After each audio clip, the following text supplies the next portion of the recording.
Hi అండి అందరికీ. ఎంతో రుచిగా సింపుల్గా అదిరిపోయే చికెన్ కర్రీని మీకు చూపిస్తాను, చూసేయండి. ముందుగా చికెన్ని శుభ్రంగా కడుక్కోవాలి. ఇలా 2 సార్లు కడుక్కున్నాక ఇప్పుడు చిటికెడు పసుపు వేసుకోవాలి.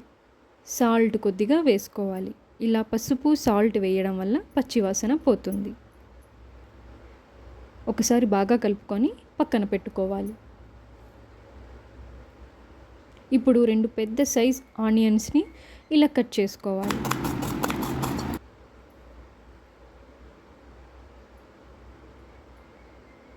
ఇప్పుడు 4-5 చిల్లీస్ని కూడా కట్ చేసుకోవాలి.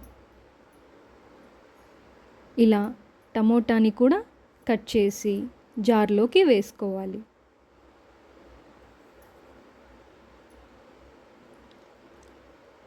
అందులోకి ఎండు కొబ్బరిని కొద్దిగా వేసుకోవాలి.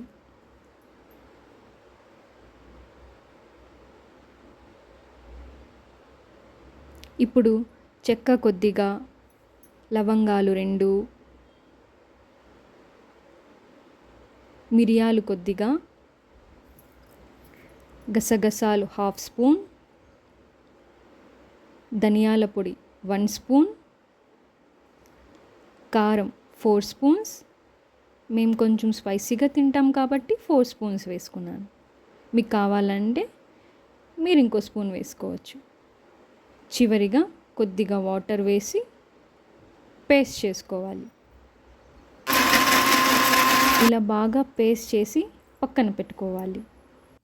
ఇప్పుడు ప్యాన్ పెట్టి 3 స్పూన్స్ ఆయిల్ వేసి ముందుగా కట్ చేసుకున్న ఆనియన్స్ వేసి లైట్గా రోస్ట్ అయ్యేదాకా వేయించుకోవాలి.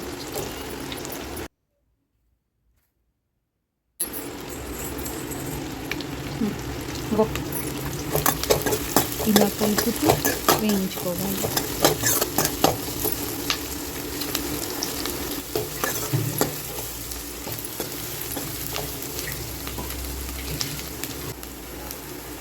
ఇప్పుడు కొద్దిగా కరివేపాకు వేసి కలుపుకోవాలి.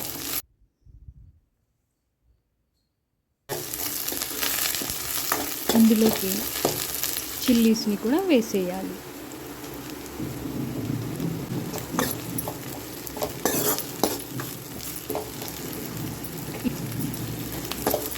ఇలా బాగా కలుపుకోవాలి. ఇలా కలుపుకున్నాక పసుపు కొద్దిగా వేసుకోవాలి. ఇలా పసుపు వేయడం వల్ల మంచి స్మెల్ వస్తుంది.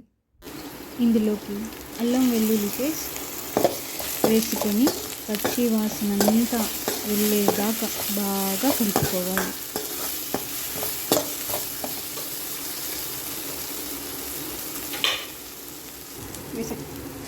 ఇలా బాగా కలుపుకున్నాక చికెన్ని వేసేయాలి.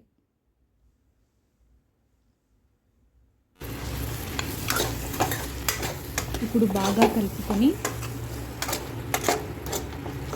అల్లం వెల్లుల్లి పేస్ట్ అంతా చికెన్ బాగా పట్టే వరకు కలుపుకోవాలి.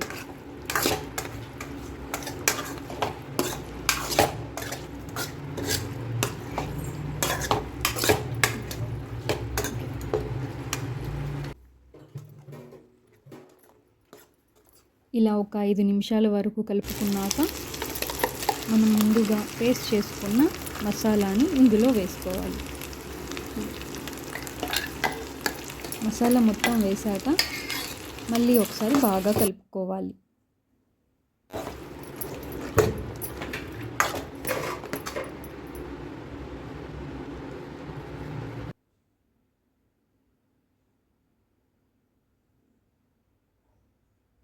ఇలా మసాలా చికెన్లో ఉన్న పచ్చివాసన అంతా పోయేదాకా బాగా కలుపుకొని మీడియం ఫ్లేమ్లో పెట్టుకోవాలి.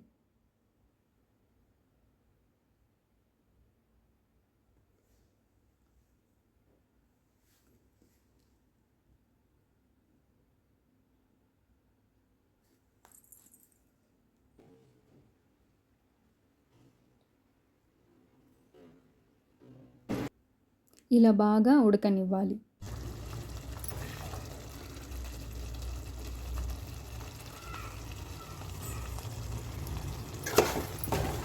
మళ్ళీ ఒకసారి బాగా కలుపుకోవాలి. ఇప్పుడు సరిపడ నీళ్ళను పోసుకోవాలి.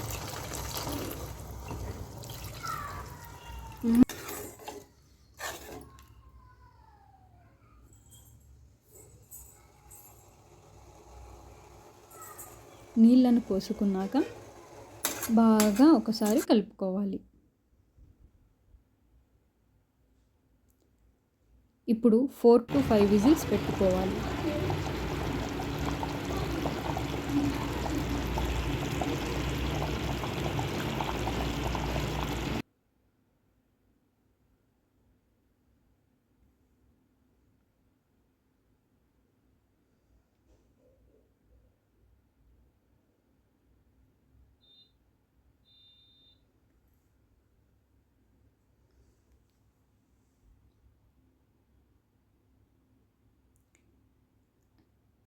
అంతేనండి, చివరిగా ఓపెన్ చేశాక ఇలా టేస్టీగా ఉండే చికెన్ కర్రీ రెడీ.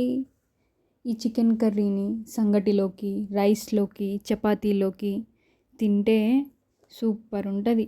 తప్పకుండా ట్రై చేయండి. మరి మీకు ఎలా వచ్చిందో కమెంట్ రూపంలో చెప్పండి.